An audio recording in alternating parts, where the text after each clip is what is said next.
Dans un monde rempli de liens, certains sont des ponts vers Allah, d'autres sont des chaînes qui nous éloignent de lui. L'amour, l'amitié, la famille, des dons précieux. Mais parfois, pour préserver ton âme, tu dois partir. Voici 7 signes puissants. Si tu les vois, il est temps de mettre fin à cette relation, même si c'est ta propre famille, même si c'est ton meilleur ami, parce que ton cœur appartient à Allah, pas aux blessures que les gens y laissent. Section 1. Il t'éloigne d'Allah. Il s'appelait Yassine. Un jeune homme discret, toujours à l'heure pour ses prières, le front encore marqué d'espoir et d'humilité. Il n'avait rien de spectaculaire. Mais il portait en lui ce qu'on appelle la lumière de la foi. Puis un jour, la vie a mis sur sa route d'autres visages. Sourire large, blagues faciles, ambiance légère, trop légère. Ils parlaient de fort, riaient souvent, mais entre leurs mots, il y avait un poison doux. Pourquoi tu pries autant? Frère, t'as le temps pour ça plus tard. Allez, viens, juste une fois, on s'amuse. Au début, Yassine souriait poliment. Il disait non, il restait droit. Mais l'âme est une chose fragile. Les rires sont devenus une routine. Les excuses à la prière sont devenues fréquentes. Et le silence dans son cœur, assourdissant. Jusqu'au jour où il ne s'est même plus souvenu de l'heure du maghrib. Et dans ce vide, ce creux qu'il sentait en lui, il n'y avait plus qu'un écho, celui de son éloignement. Il ne s'agissait pas seulement d'avoir manqué une prière, il s'agissait d'avoir changé de direction. Et ne suis pas celui dont nous avons rendu le cœur inattentif à notre rappel, qui poursuit sa passion et dont le comportement est outrancier. Sourate Al-Kahf 18-28. Regarde autour de toi. Ces gens que tu appelles amis, est-ce qu'ils te poussent à lever les mains vers le ciel? Ou est-ce qu'ils te donnent toutes les raisons de les garder dans les poches? Pose-toi cette question, en toute sincérité. Quand tu es avec eux, est-ce que ton cœur se rapproche d'Allah ou s'en éloigne-t-il?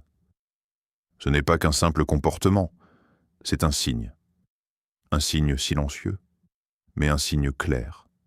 Et souvent, le cœur le sent bien avant que la bouche l'admette. Section 2. Il normalise le péché.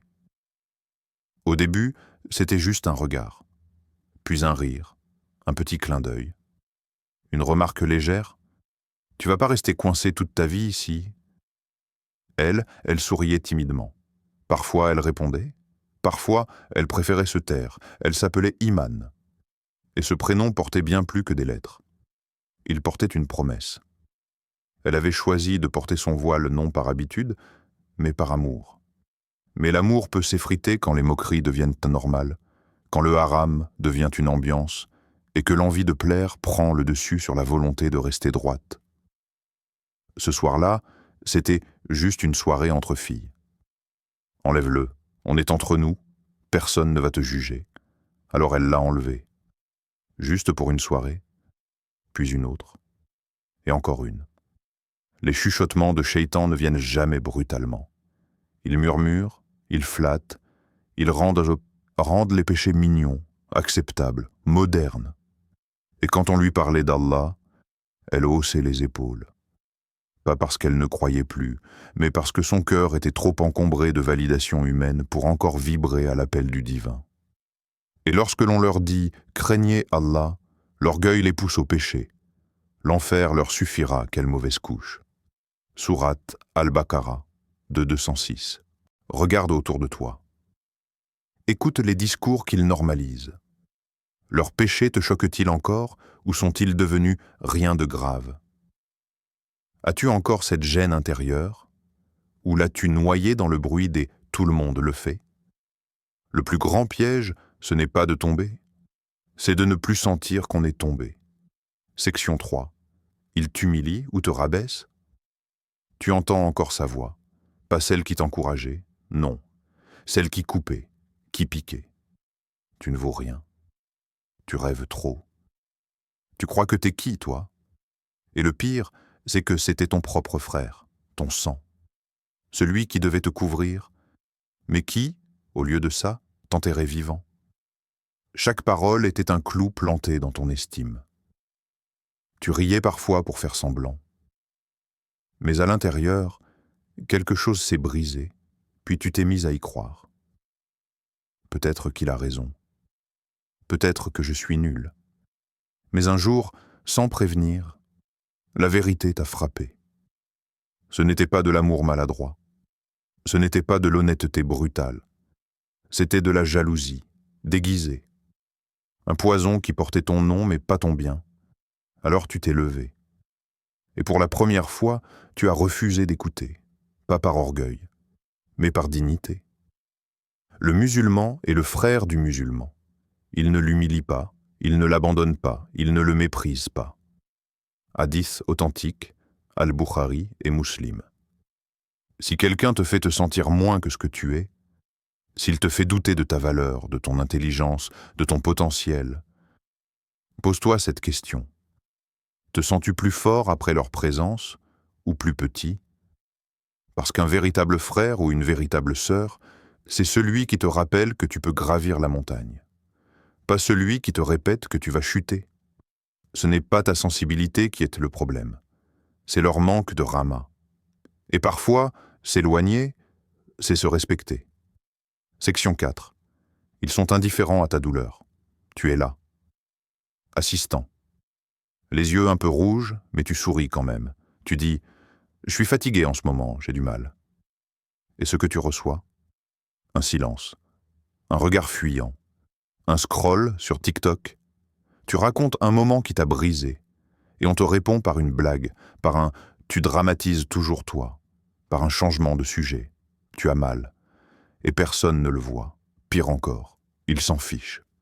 Mais toi, tu continues à t'accrocher, à ces liens, à ces gens, comme si leur présence allait finir par devenir chaleur, mais ils restent froids, glacés. Ils sont durs de cœur, ils ne montrent aucune miséricorde. Sourate Al-Hadid, 57, 16, extrait. Et toi, dans tout ça, tu donnes, tu pardonnes, tu expliques, tu justifies. Mais à quel prix? Tu t'étires, tu t'effaces.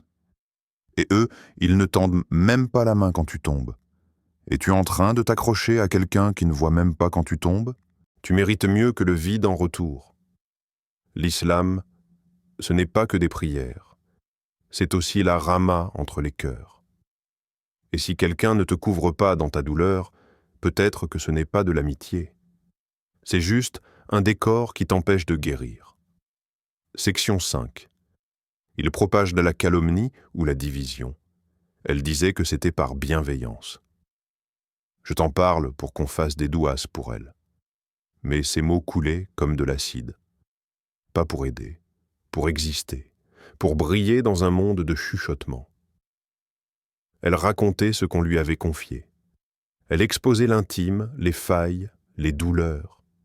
Et quand elle riait après avoir détruit une réputation, elle appelait ça de la franchise. Malheur à tout calomniateur diffamateur. Sourate Al-Humaza, 104, 1. Tu veux savoir si une personne est fiable? Observe ce qu'elle dit des absents. Parce que tôt ou tard, tu deviendras l'absent. Et si aujourd'hui tu ris à ses côtés, demain c'est ton nom qui fera rire les autres. Ton histoire, ton erreur, ta faiblesse. Disséquer, déformer, divulguer, ce n'est pas anodin, ce n'est pas juste des mots, c'est un poison lent, une lame cachée dans une phrase, elle disait être amie, mais combien de liens a-t-elle brisé? Combien de cœurs a-t-elle fait douter? Combien de gens ne se parlent plus à cause d'un mot, d'un ton, d'un regard glissé?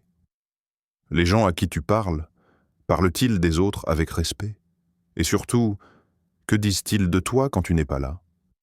L'amitié n'est pas un cercle de cancans, c'est un refuge. Un endroit où ta vulnérabilité ne devient pas une marchandise. Si leur langue blesse plus qu'elle ne protège, alors éloigne-toi, avant qu'elle ne t'arrache, toi aussi. Section 6.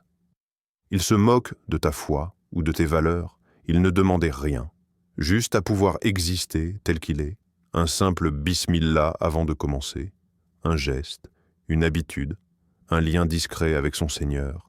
Mais ce jour-là, leurs rires ont tout brisé. « Wesh, t'es devenu un mollah, toi? Tu fais trop le pieux ?» Ils ont ri. Et lui, il a souri. Mais pas avec le cœur. À l'intérieur, quelque chose s'est replié, comme une flamme qu'on souffle doucement. Il n'a rien dit. Mais la fois d'après, il a hésité. Et celle d'après, il s'est tu. Ceux qui prennent leur religion comme un jeu et un amusement, ceux-là seront perdus. Sourate Al-A'raf 751. Ils te diront que c'est de l'humour, que tu es trop sensible. Mais ce n'est pas de la sensibilité. C'est ton âme qui proteste quand ta foi est moquée. Parce qu'on ne plaisante pas avec ce qui nourrit le cœur. On ne joue pas avec ce qui nous élève. Alors demande-toi sincèrement, est-ce que tu dois cacher ta foi pour être accepté? Et si tu dois le faire, est-ce encore de l'amour ou est-ce déjà de la peur? Ce n'est pas grave d'être différent. Ce n'est pas grave de déranger par sa foi. Ce qui est grave, c'est de commencer à croire que pour être aimé, tu dois devenir quelqu'un que tu n'es pas. L'amour qui exige de renier ton lien avec Allah n'est pas de l'amour. C'est un piège, une illusion, une trahison lente. Section 7. Il t'empêche d'évoluer spirituellement. Ils faisaient tout ensemble, les rires, les nuits, les secrets, un groupe soudé, inséparable. Et puis un jour, il a senti autre chose, une gêne dans la poitrine, une soif, un appel discret mais constant, l'appel du changement. Il a dit « Je veux me rapprocher d'Allah ». Ils ont répondu « T'es sérieux là? Tu vas nous laisser? Tu crois qu'on est mauvais ou quoi ?» Et d'un coup, le lien s'est retourné contre lui. Ce n'était plus de l'amitié. C'était une prison avec des barreaux faits de souvenirs et de chantage émotionnel. Alors il est resté, par peur de blesser, par peur d'être seul. Mais il ne riait plus comme avant. Il ne dormait plus comme avant. Il priait en cachette. Il lisait en silence. Et son âme s'éteignait lentement dans un groupe qu'il aimait, à condition qu'il ne change pas. Et cramponnez-vous tous ensemble au câble d'Allah et ne soyez pas divisés. Sourate Al-Imran 303. Le câble d'Allah, c'est ce lien invisible mais solide. Celui qui te tire vers le haut, celui qui relie les âmes qui veulent aller plus loin. Alors demande-toi, cette relation est-elle une barrière ou une rampe vers Allah? Parce que s'ils t'aiment vraiment, ils te soutiendront quand tu veux devenir meilleur. Ils te pousseront à t'élever, pas à rester au sol. Et si ton élévation dérange, alors ce n'est pas toi qui t'éloignes. C'est eux qui te laissent là à partir, parce qu'ils ne veulent pas grimper. Un choix pour l'âme. Tu n'es pas obligé de haïr ce que tu quittes, mais tu es obligé d'aimer ton âme. Certaines personnes ne sont qu'un test, d'autres un rappel. Et parfois, s'éloigner, c'est se rapprocher de celui qui t'a créé. Ô vous qui avez cru, craignez Allah et soyez avec les véridiques. Sourate At-Tawbah 919. Protège ton cœur, même si cela signifie briser des liens, car Allah te les remplacera par mieux, toujours.